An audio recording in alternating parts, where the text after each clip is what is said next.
तो एक जानकारी ये भी सामने आई, 21 लोगों की मौत हुई है। हालांकि ये आंकड़े बढ़ भी सकते हैं। जो तस्वीरें सामने आई हैं, जिस तरह का विनाश हुआ है इस हमले में, उसके बाद से ये साफ लग रहा है। ये दो तस्वीरें, भारी नुकसान इस हमले में। 2 बैलिस्टिक मिसाइल दागी हैं रूस ने सुमी के ऊपर, जिसके बाद ये हालात पैदा हो गए सुमी।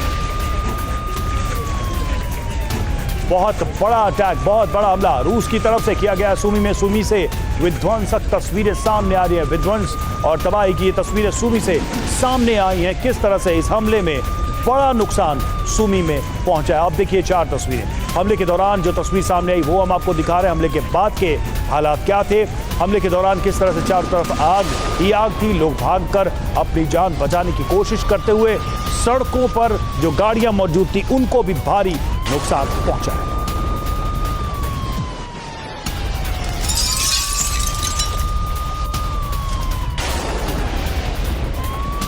तो रूस ने हमले बढ़ा दिए हैं यूक्रेन के ऊपर। खासकर ये जो ताजा हमला हुआ, ये भयानक हमला 2 बैलिस्टिक मिसाइल के जरिए सुमी में ये हमला किया गया है।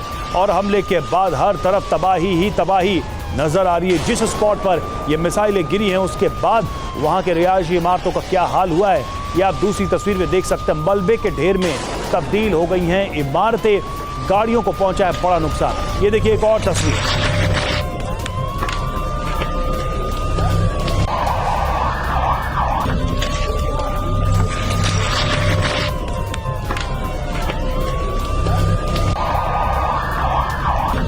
मनीष झा हमारे साथ इस वक्त जुड़े हुए हैं, हमारे संवाददाता। मनीष, क्या अपडेट मिल रहा है इस हमले में हुए नुकसान को लेकर? बताया जा रहा है 21 लोगों की मौत हुई है। क्या ये आंकड़े बढ़ सकते हैं, क्योंकि तस्वीरें काफी भयानक है इस हमले की?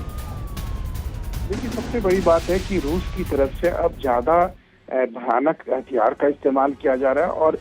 और सबसे बढ़कर है कि इस वक्त रूस बहुत ही डिसाइसिव तरीके से अटैक कर रहा है। वो इसलिए भी क्योंकि रूस को लग रहा है कि जो रूस यूक्रेन युद्ध को खत्म करने के लिए अमेरिका ने कहा था, अभी शायद रूस यूक्रेन युद्ध उनकी प्रायोरिटी में नहीं है। और यही वजह है कि यही मौका है जब रूस की तरफ से अटैक के जरिए सुमी, ओडेसा जैसे इलाकों को भी रूस अपने हिस्से में लाए। वहीं दूसरी तरफ अमेरिका की तरफ से इस तरह के प्रपोजल रखे जा रहे थे जो रूस को एक्सेप्ट नहीं हो रहा था। इसीलिए आप देखिए कि रूस के हमले की इंटेंसिटी कैसी हो रही है। उसी हमले के तहत उन्होंने सुमी पर अटैक किया।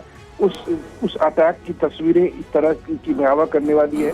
और ये सिलसिला लगातार रूस की तरफ से पिछले कुछ दिनों से चल रहा है।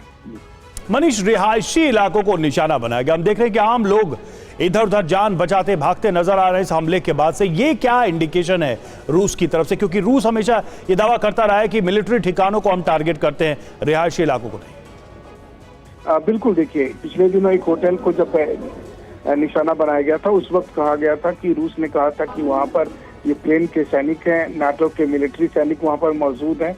हमें इंतजार करना पड़ेगा कि रूस के रक्षा मंत्रालय की तरफ से कि उनका क्या बयान आता है कि उन्होंने इस इलाके पर क्यों अटैक किया और उसके पीछे क्या पर्पस था। हालांकि कई बार ये भी होता है कि रूस बाद में ये कहता है कि जिस हमले को रूस का हमला बताया जा रहा है वो दरअसल यूक्रेन की तरफ से वहां पर किया गया हमला था। तो जाहिर है कि ऐसी स्थिति में रूस की तरफ से उनके रक्षा मंत्रालय के बयान का इंतजार रहेगा, खास करके तब जबकि इस वक्त रूस और यूक्रेन दोनों ही तरफ से ये कोशिश की जा रही है कि अपने हिस्से में उन जगहों को लिया जाए जो अब तक अछूते रहे हैं, या फिर उसके जरिए जो पूरी दुनिया का ध्यान खींचा जा सके इस युद्ध में।